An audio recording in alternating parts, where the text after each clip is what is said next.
Podcast Network Asia.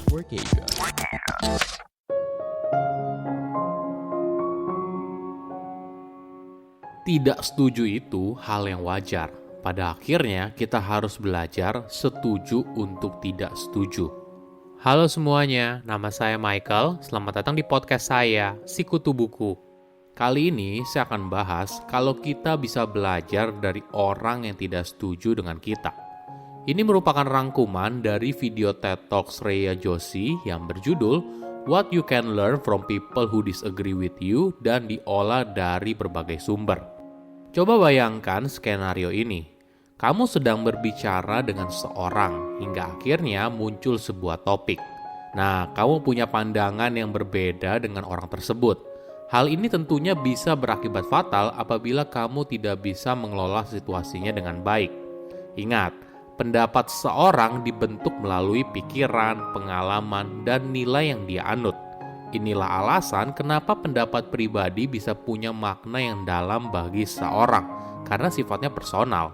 Namun, ketika kita belajar tentang orang tersebut sedikit demi sedikit, hal ini membawa kita pada sebuah kejelasan dan pengertian kenapa orang tersebut yakin atas pendapat yang dianut. Sebelum kita mulai, buat kalian yang mau support podcast ini agar terus berkarya, caranya gampang banget. Kalian cukup klik follow. Dukungan kalian membantu banget supaya kita bisa rutin posting dan bersama-sama belajar di podcast ini.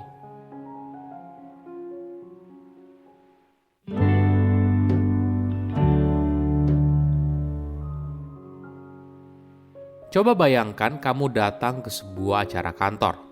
Kebetulan kantor tempatmu bekerja itu berisi banyak orang, sekitar 500 orang. Nah, ketika kamu sampai di sana, kamu akan duduk di mana? Kamu mungkin duduk sendirian apabila tidak ada yang kamu kenal atau lebih mungkin kamu duduk dengan orang yang kamu kenal. Kita terbiasa berada di dalam kelompok yang kita kenal, tidak peduli apakah kamu masih remaja atau sudah jadi kakek nenek. Ini merupakan kecenderungan manusia untuk berkumpul dengan orang lain yang terlihat, berpikir, dan bertindak seperti kita. Tentu saja nyaman apabila berada di lingkungan tersebut. Namun di sisi lain, hal ini bisa berbahaya. Kita mungkin melihat orang lain sebagai seorang yang berseberangan. Padahal pikiran dan pengalaman membentuk nilai yang akhirnya kita anut. Inilah alasan kenapa pendapat pribadi bisa punya makna yang dalam bagi seseorang karena sifatnya personal. Namun ketika belajar tentang seorang sedikit demi sedikit, hal ini membawa kita pada sebuah kejelasan dan pengertian kenapa orang tersebut yakin atas pendapat yang dianut. Kamu mungkin saja berselisih pendapat dengan orang yang kamu cintai, rekan kerja, dan bahkan orang yang kamu kagumi. Hal ini seringkali dianggap sebagai hal yang buruk. Tapi sebenarnya ada aspek positif dari ketidaksetujuan. Namun mungkin kita harus memahami dulu bedanya ketidaksetujuan dengan argumen. Sebuah ketidaksetujuan artinya kamu tidak setuju dengan pihak lain. Seringkali hal ini dibicarakan dalam situasi yang tenang dan sopan. Masing-masing pihak bersedia mendengarkan satu sama lain dan tidak masalah apabila mereka punya pendapat yang berbeda. Di sisi lain, argumen sifatnya lebih reaktif, keras, penuh emosi, dan seringkali membuat kedua pihak itu berakhir dengan perasaan yang tidak menyenangkan. Namun tidak harus begitu. Kita tidak harus berakhir seperti itu dengan orang yang berbeda pendapat. Ini adalah seni yang bisa kita pelajari bagaimana cara tidak setuju dengan orang lain. Mungkin langkah yang paling penting adalah dengan mendengar. Seringkali dalam sebuah ketidaksetujuan atau bahkan argumen, pihak lain hanya ingin didengarkan. Ketika kamu memberikan ruang bagi pihak lain mengungkapkan pemikirannya, maka hal ini bisa sangat bermakna bagi kamu dan juga dia. Hal ini berpotensi mencegah sebuah ketidaksetujuan menjadi sebuah argumen yang panas.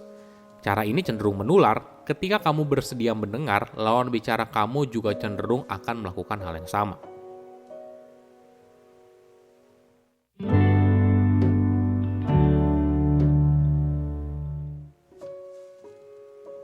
Shreya bercerita pengalamannya sendiri. Suatu hari dia mengikuti sebuah program untuk berdiskusi soal berbagai pandangan politik yang berbeda. Shreya masih ingat satu topik yang sangat berkesan yaitu soal hukuman mati. Saat itu dia 100% yakin kalau pelaku harus menerima balasan yang setimpal atas apa yang dilakukan terhadap korban. Hal ini berasal dari kepercayaan yang dibentuk oleh lingkungan dan keluarga. Namun di sisi lain tentunya ada pihak yang berpikir sebaliknya.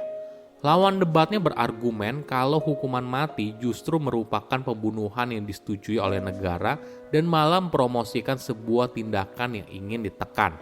Shreya lalu berargumen, hukuman mati justru bertujuan untuk mencegah kejahatan. Tapi lawan debatnya bilang kalau di negara bagian yang tidak menjalankan hukuman mati, tingkat pembunuhan justru lebih rendah. Shreya lalu berargumen kalau hukuman mati memberikan kelegaan dan penerimaan bagi keluarga korban. Tapi yang terjadi justru keluarga korban berada dalam momen yang menderita saat menunggu waktu antara keputusan pengadilan hingga akhirnya si pelaku benar-benar dieksekusi mati. Hal ini baru membuat Shreya sadar kalau selama ini perspektif dia soal sesuatu itu diwariskan dan dibentuk oleh lingkungan. Itulah yang akhirnya membuat dia berhenti bicara dan mencoba mendengarkan. Beberapa bulan kemudian, Shreya lalu berusaha mencari tahu soal topik itu lebih dalam. Dia tidak hanya membaca artikel dan data yang pro hukuman mati, tapi juga menyeimbangkannya dengan yang kontra. Dari situ, Shreya baru sadar kalau selama ini sepanjang sejarah, hukuman mati itu tidak berimbang dan cenderung kepada orang dengan warna kulit non-putih. Hukuman mati juga tidak terbukti mengurangi tingkat kejahatan. Pelan-pelan pemikirannya pun berubah. Perubahan ini hanya terjadi ketika dia bertemu dengan orang yang punya sudut pandang yang berbeda. Tentu saja hal ini tidak mudah. Bayangkan selama ini kamu meyakini sesuatu yang kamu anggap benar. Hingga suatu hari kamu menghadapi sebuah kenyataan kalau apa yang kamu yakini tidak 100% benar. Namun tentunya ini merupakan langkah pertama agar kita bisa berkembang menjadi pribadi yang lebih baik.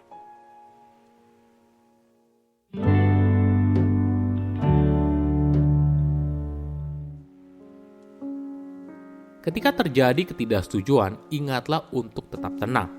Ingat, perbedaan pendapat dalam diskusi adalah hal yang wajar dan bukan sesuatu yang harus kamu menangkan terus-menerus.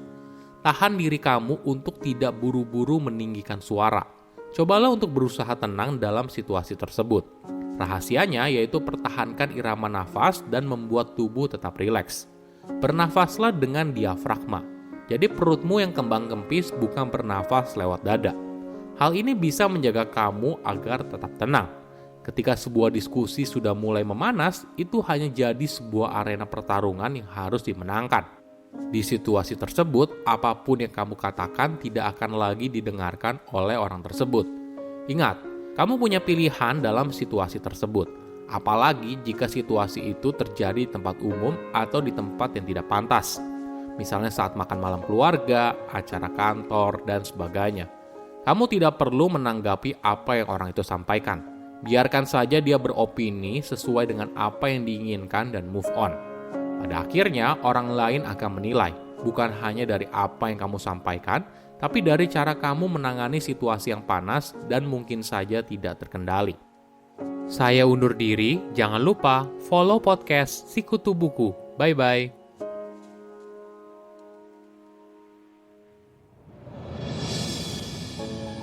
Hidup tuh emang kadang gak jelas ya. Banyak banget ketidakpastiannya. Tapi lo tahu apa yang pasti? Podcast Andai Aku Tak Dewasa bareng sama gue Gigi Gitch yang pasti bisa menghibur hari lo. Gak percaya? Udah buruan mampir aja ke Andai Aku Tak Dewasa. Sekarang.